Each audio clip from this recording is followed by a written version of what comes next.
So in today's episode, I'm going to be changing the engine oil, and I'm also going to do a drain and fill on the differentials, transfer case, and transmission. So without wasting any further time, let's pop the hood and get started. Alright, so starting in the engine bay, very simple. What I like to do first is go ahead and crack the filler cap and then pull the dipstick. This is just to help to relieve pressure and allow the engine oil to flow more smoothly out of the drain once we take out the bolt. So let's get under the vehicle and go ahead and loosen that bolt. Alright, we are now under the LX, and it is always good to, one, have a drain pan, which we have right here beside of us, and then also some towels just in case there is some leaking going on. I believe this is a 14 millimeter, so we're going to go ahead and put that on and crack the bolt. I do want to note one thing though. I took this vehicle for a quick drive just to get the engine oil temperature up, so once we're under here to drain it, one, any sediment that has been in the engine, it'll capture that, and then it'll just help the engine oil flow out that much more easy.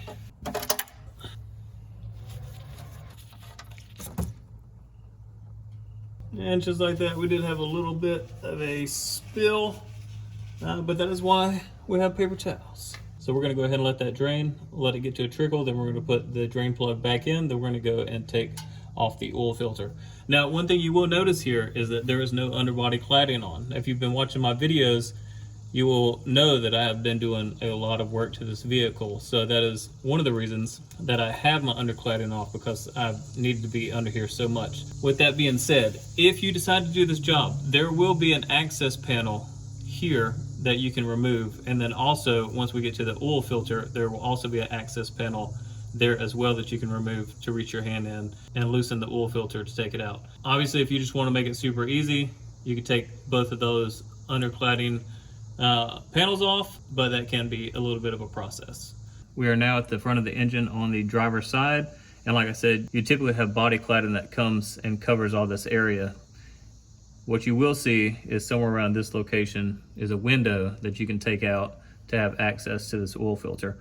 Now, again, I already have mine out of the way, so it just makes it that much easier. I'm going to attempt to loosen this with my hand, but if not, I have one of these tools just in case. It's always good and handy to have around. It's moving slowly. This thing is on there pretty good, but it's coming undone. There we go. As you can see here, they have this little kind of funnel to help you if you do have the cladding, so it'll kind of direct the oil into your pan. All right, so we're gonna go ahead and let that drain, and once that drains, we're gonna put in our brand new filter. All right, so it's slowed down to pretty good trickle right now, so I'm gonna go ahead and install the new oil filter. This is what I'm gonna be using, a Wix XP. There's the nomenclature right there. I'm just going to take a little bit of this oil right here, lube up the surface, and we'll get it installed. Alright, so we're going to put a little oil around the ring right there.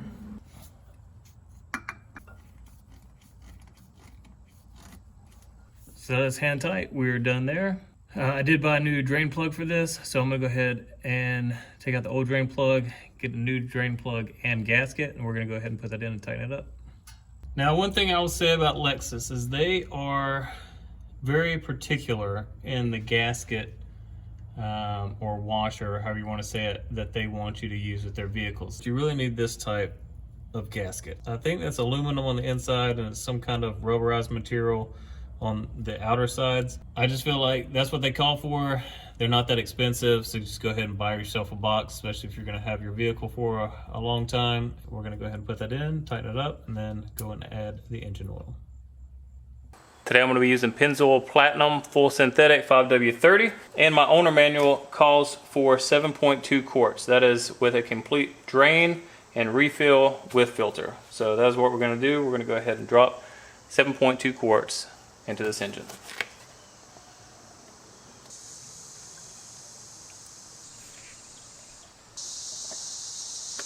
So for my calculations, that is pretty much on the money. So we're going to go ahead and put the filler cap back on, and then we're going to check to see where it is on the dipstick.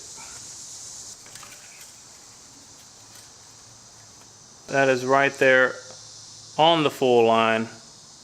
we are good. So we're gonna go ahead and button it up and then head to the differentials. All right guys, here we are under the LX. We are at the rear differential. I did have to take a second because I did not know that this was a 24 millimeter or 15th, 16th socket. But I've since remedied that, and then we're gonna go ahead and break the fill first, and then we're gonna do the drain. Obviously you wanna do that because if you can't get that off, you can't put anything back into it. It feels a lot more. Oh, there we go, finally. That top one didn't want to come out. Oh, it actually doesn't look that bad. All right, so we're gonna let that drain, then we're gonna put the drain bolt back in and then fill this up. I think it's 3.3 quarts. I'll double check that. And then torque these down to, I believe, 27 foot-pounds. All right, so with both the plugs out, it is time to put on new washers. There are the old washers right there. And then here is the new one. As you'll see, there's kind of a beveled side, and then on the back, there's a flat. So from my understanding of what I've read, this side goes towards the differential, and the flat side goes against the bolt. And I've already got that one placed on that. It was 3.3 liters or 3.5 quarts.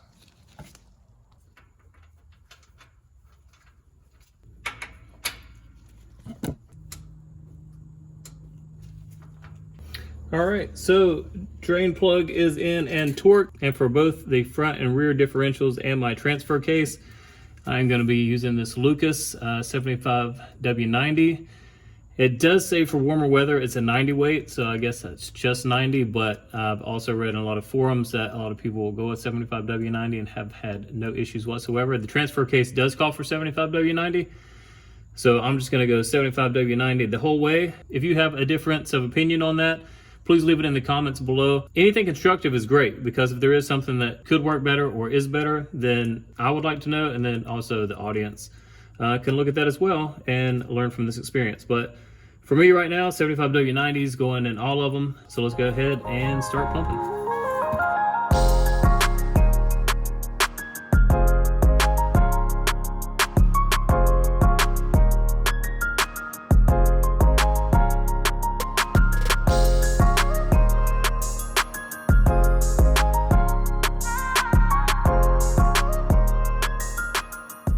All right, now we are midway into the vehicle at the transfer case.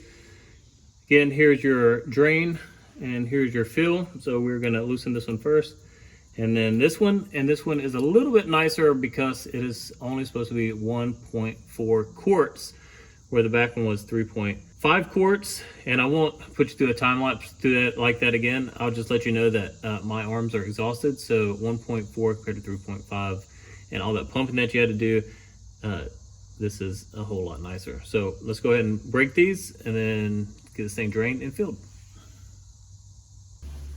All right, both bolts have been broke free. As you can see, nice and loose. You can take off this tray. It's 3 bolts. I'm not going to, I'm just gonna let it leak onto the tray.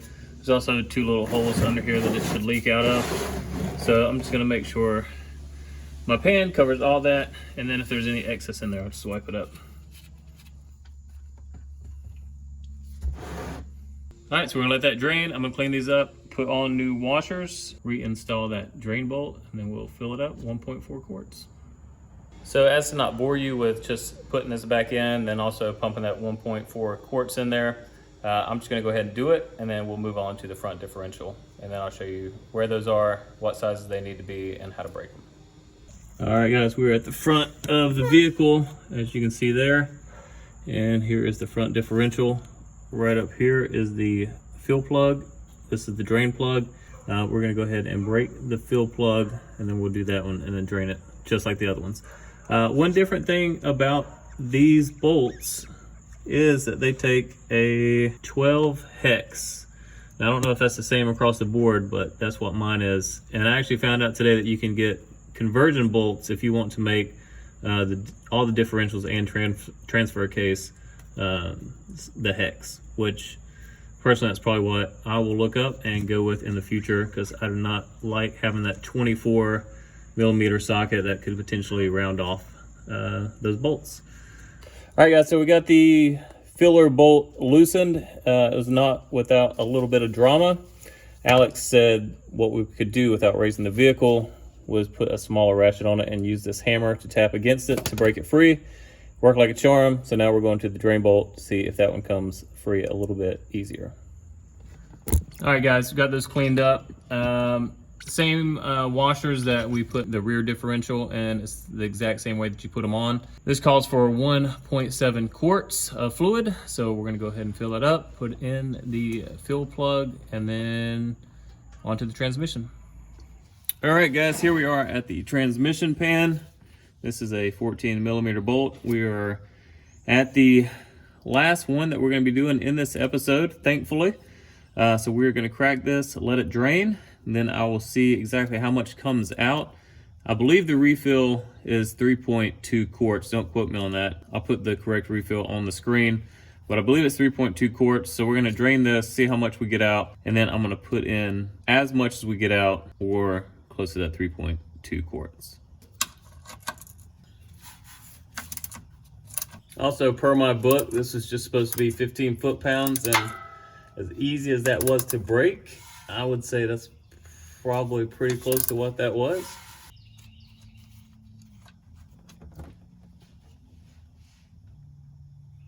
All right, so it did come with a crush washer, and I took the old one off and I just installed this new one. So now that we have the crush washer on, we're gonna go ahead and put this back in, 15 foot-pounds, fill it up, and then go through the procedure of checking the level. As you can see, I went ahead and filled up this container with the transmission fluid.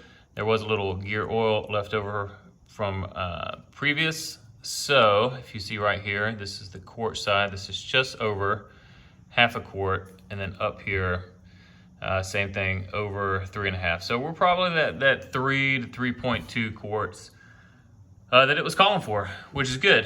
So what I'm gonna go ahead and do now is go to the fill hole up top, and then we're gonna fill it with approximately 3 to 3.2 quarts. So just in case you're wondering what I'm using Valvoline Max Life ATF. This calls for, I think, Dexron 2 and 3, and basically the Valvoline Max Life covers Dexron 2, 3, Toyota Lexus Type T, Type T2, Type T4, WS. Pretty much covers all the bases, so should be more than okay using this fluid.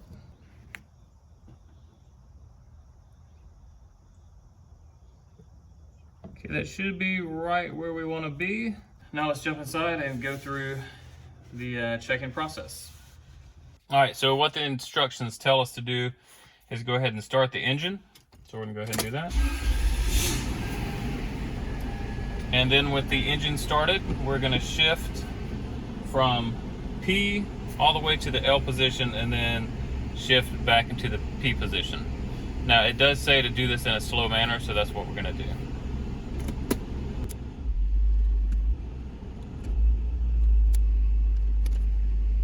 Now we go back up to P.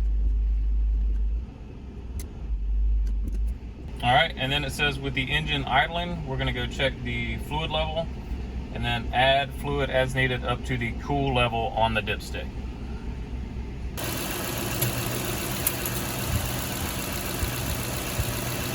I don't know if you can really see that. So here's the cool level right here, and it's right at that mark. So I think that we are good. Now I'm gonna get it up to operating temperature, and then it should be here in the hot range. And if it's not for some reason, I'll add a little bit more, but the cool temperature is dead on, so I think we're good.